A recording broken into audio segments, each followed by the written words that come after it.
Have you ever imagined a world where giants walked among men?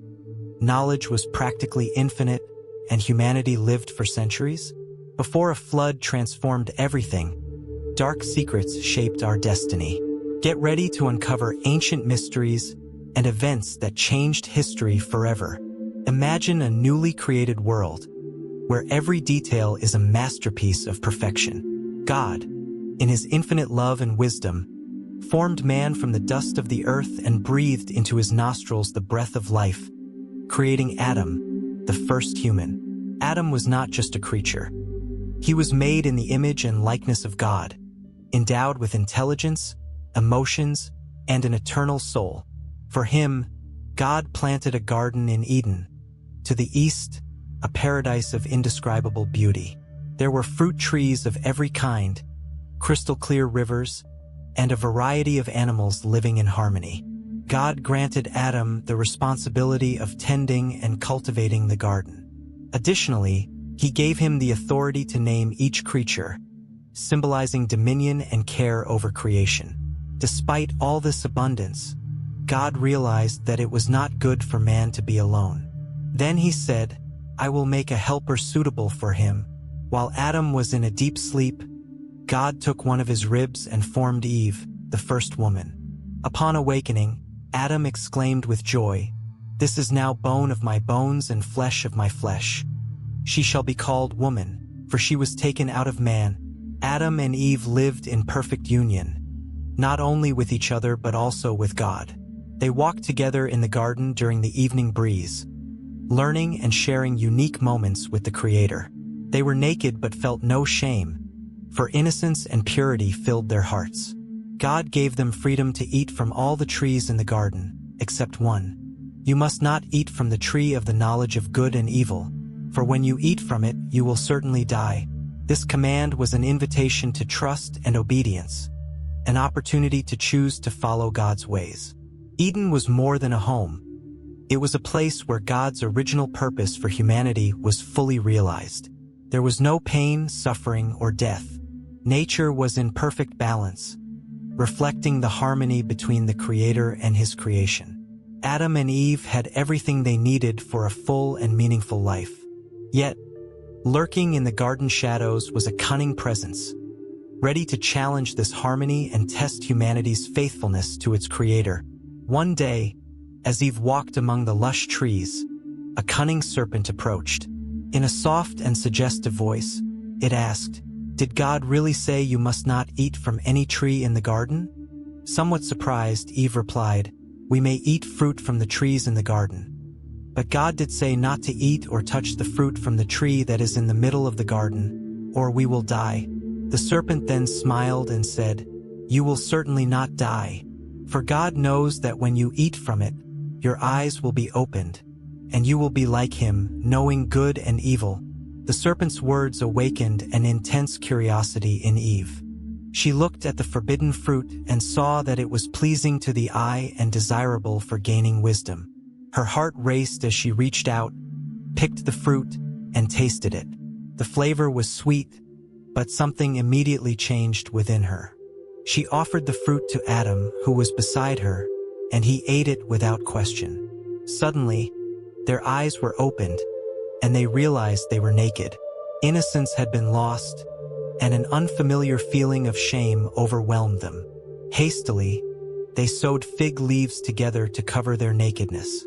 When they heard the voice of God walking in the garden in the evening, they hid among the trees. "Adam, where are you?" God called. With a trembling voice, Adam replied, "I heard your footsteps in the garden, and I was afraid, so I hid." God asked, "Did you eat from the fruit I commanded you not to eat?" Adam, feeling the weight of responsibility, said, "The woman you put here with me gave me some fruit from the tree, and I ate it." Then God asked Eve, "What is this you have done?" She replied, "The serpent deceived me, and I ate." At that moment, God understood that disobedience had entered the human heart, and the consequences would be profound. Adam and Eve's disobedience was not just about eating a fruit. It was a breach of trust between them and God. They chose to believe a lie instead of the truth they knew. This choice brought not only knowledge but also pain, suffering, and separation from the intimate presence of God. But even in the face of this failure, God's heart was still full of love for his creation. He made garments of skin to clothe them, showing his love and provision. To prevent them from living eternally in a state of spiritual separation, God instructed them to leave the Garden of Eden. He placed angels to guard the way to the tree of life, giving them the chance to seek reconciliation in the future. After settling outside the Garden of Eden, Adam and Eve began to build a new life. Working the land with effort and dedication, they faced the challenges of a world different from the paradise they once knew. In this environment, their sons Cain and Abel were born. Cain, the firstborn, became a farmer.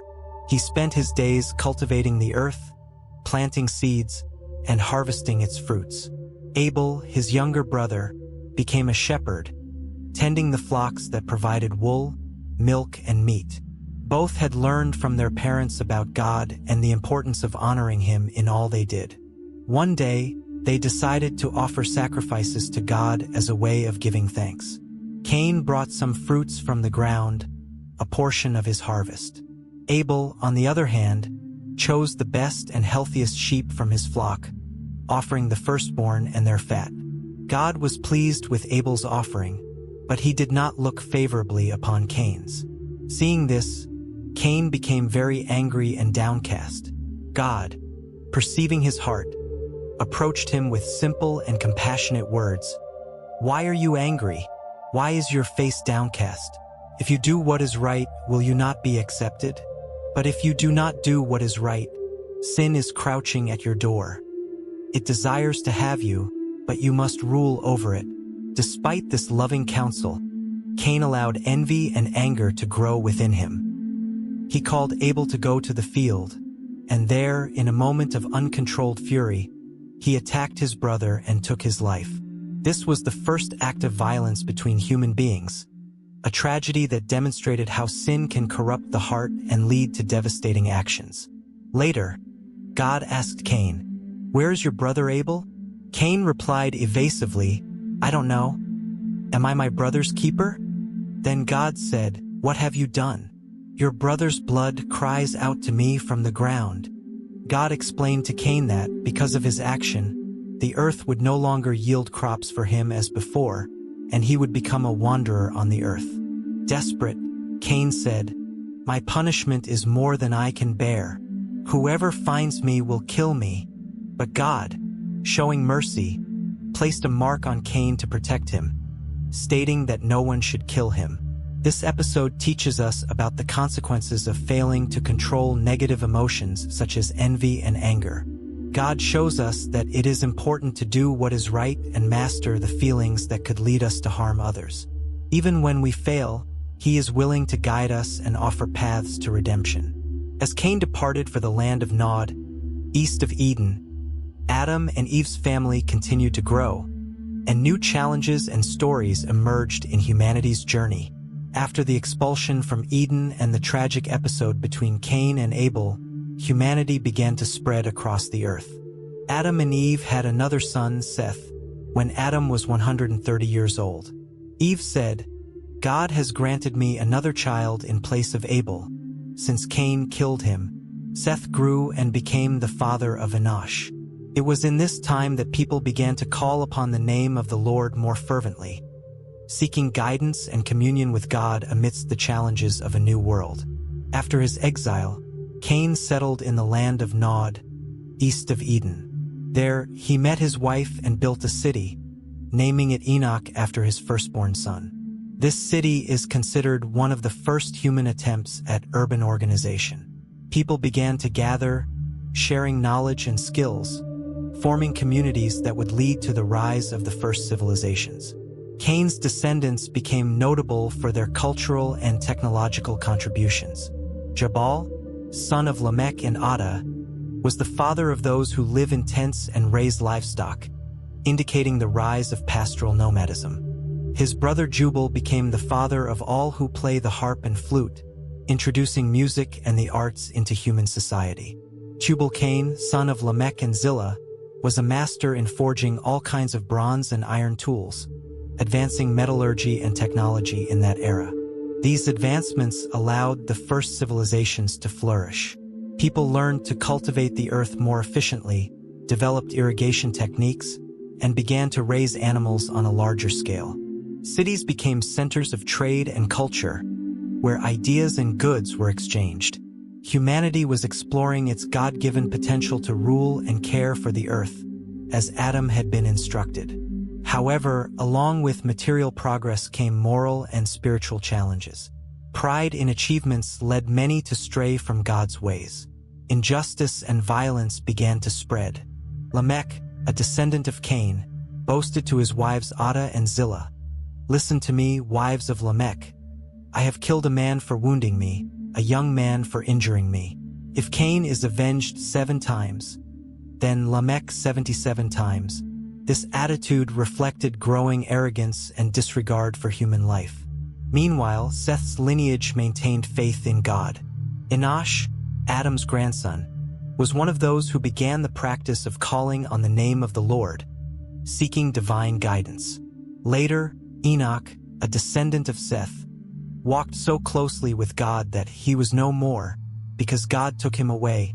His life of 365 years was a testimony of righteousness amid a corrupting generation. Methuselah, son of Enoch, lived 969 years, being the longest-lived man recorded in the Bible.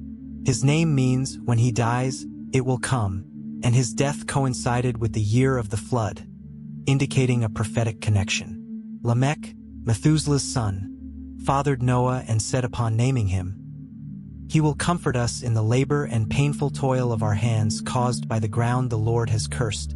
Noah grew in stature and wisdom, standing out for his righteousness amid increasing wickedness. The first civilizations reflected humanity's potential to create, innovate, and develop society.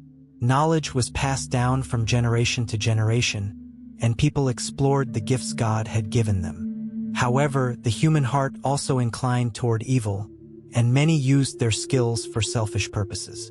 Humanity stood at a crossroads. Material progress contrasted with moral decay.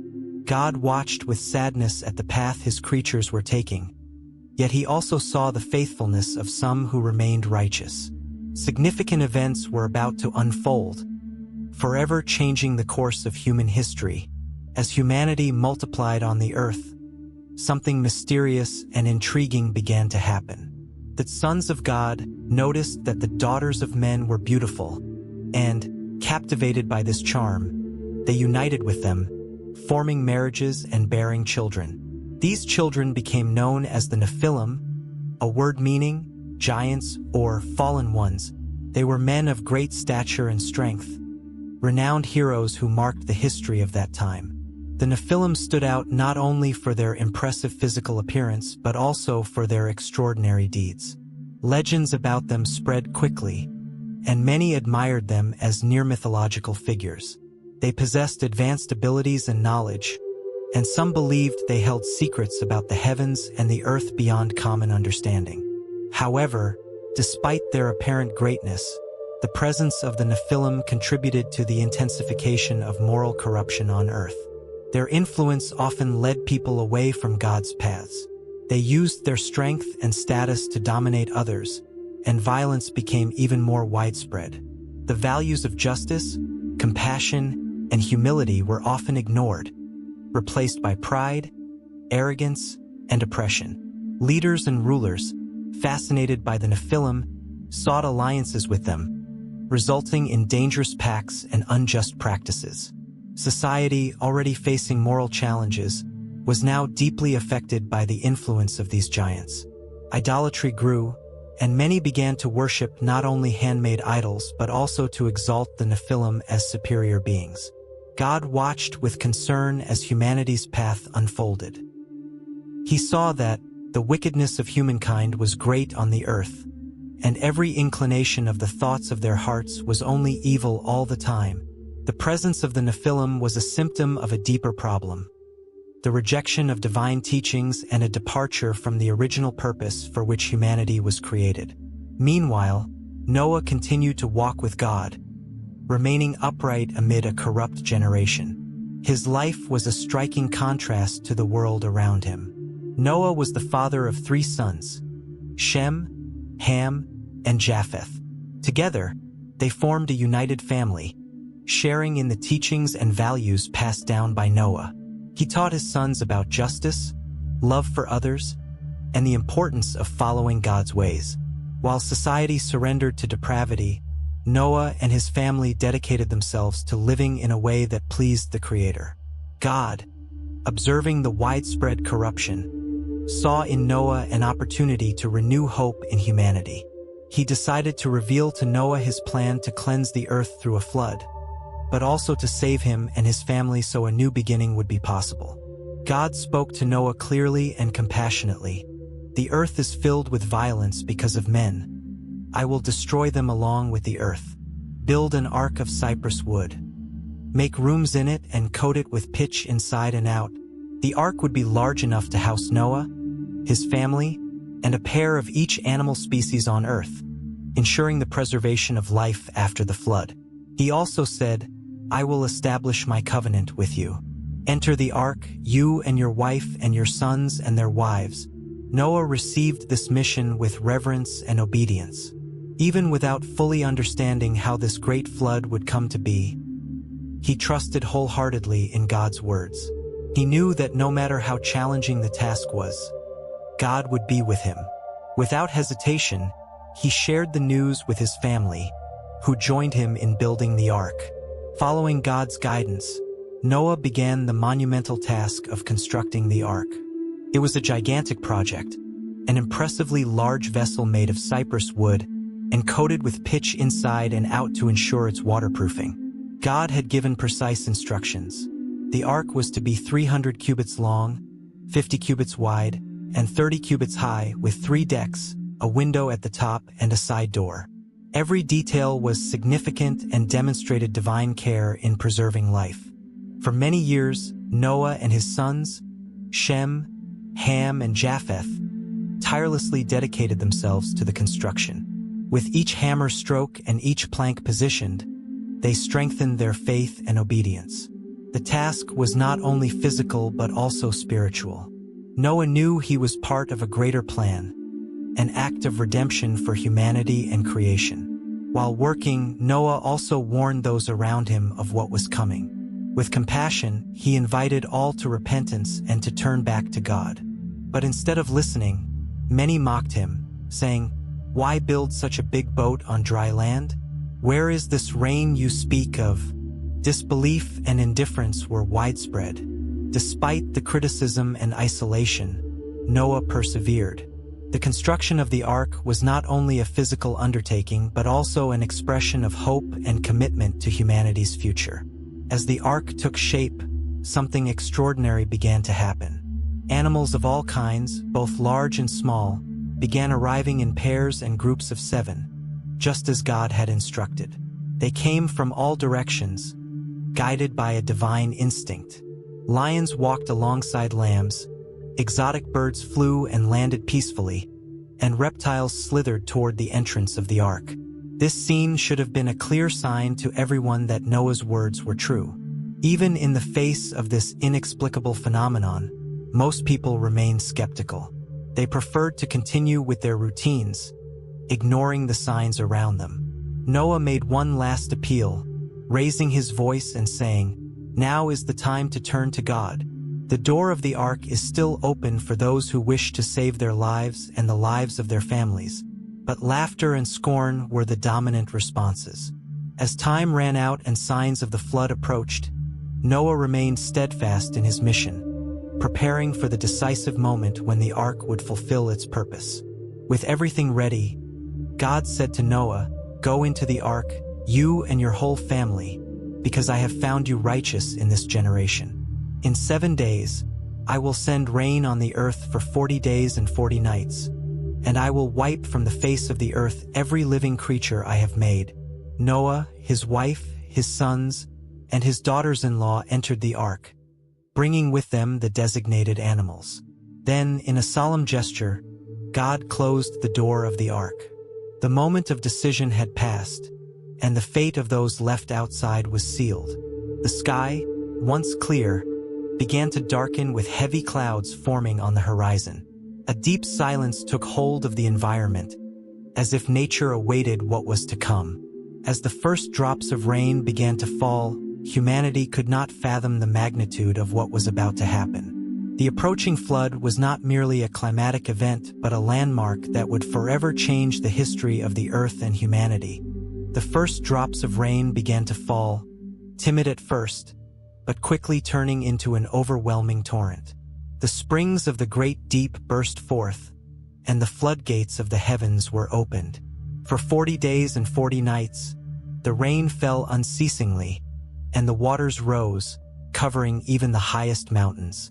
The people who once mocked Noah now ran in despair, seeking refuge where there was no salvation. Inside the ark, Noah, his family, and the animals were protected. Imagine the mix of emotions they must have felt: relief at being safe, sorrow for the lives lost, and hope for what would come afterward. The ark rocked upon the turbulent waters, but God's hand guided them, ensuring they would reach their intended destination. The waters prevailed over the earth for 150 days. All that had the breath of life perished, and the earth returned to the chaotic state that existed before creation. But God did not forget Noah. He sent a wind over the earth, and the waters began to recede. The ark came to rest on the mountains of Ararat, and slowly, the mountaintops began to appear. Noah sent out a raven, which flew back and forth until the waters dried up. Then he sent out a dove, but it returned, having found no place to land. 7 days later, he sent the dove again, and it returned with a freshly plucked olive leaf in its beak. This was the sign that life was renewing itself. After another 7 days, he released the dove a third time, and it did not return. Finally, God said to Noah, "Come out of the ark, you and your whole family. Release the animals so they may spread across the earth. Be fruitful and multiply." Stepping back onto solid ground, Noah built an altar and offered sacrifices of gratitude to the Lord. God, upon smelling the pleasing aroma, promised, "Never again will I curse the ground because of man, even though the inclination of his heart is evil from childhood. And never again will I destroy all living creatures as I have done." As a sign of this covenant, God placed a rainbow in the clouds, saying, "Whenever the rainbow appears in the clouds, I will remember the everlasting covenant between me and all living creatures of every kind on the earth." The rainbow thus became a symbol of hope and God's promise to preserve life. The earth was renewed, and humanity had a new opportunity to start again. Noah and his family became the ancestors of all nations to come, carrying with them the lessons of the past and the hope for a better future. The story of the flood invites us to reflect deeply on our own lives and choices. Just as in the days of Noah, we live in a world full of challenges and change. Are we paying attention to the signs around us? Are we building our arks of faith and hope to withstand the storms of life? Noah teaches us about obedience, perseverance, and trust in God, even when everything seems against us.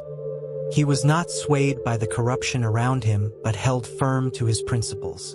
And you? Are you willing to make a difference amid difficulties? If this story touched your heart and sparked your curiosity, don't forget to join us on our journey for more inspiring tales. Subscribe to the channel, activate notifications, and share this video with friends and family. Together, we can spread messages that inspire and transform lives. Leave a comment on what impacted you most about this story. Your opinion is very important to us. Let's keep exploring the treasures of the Bible and learning valuable lessons for our daily lives. May God be with you all and with the wisdom of the Word. Until next time,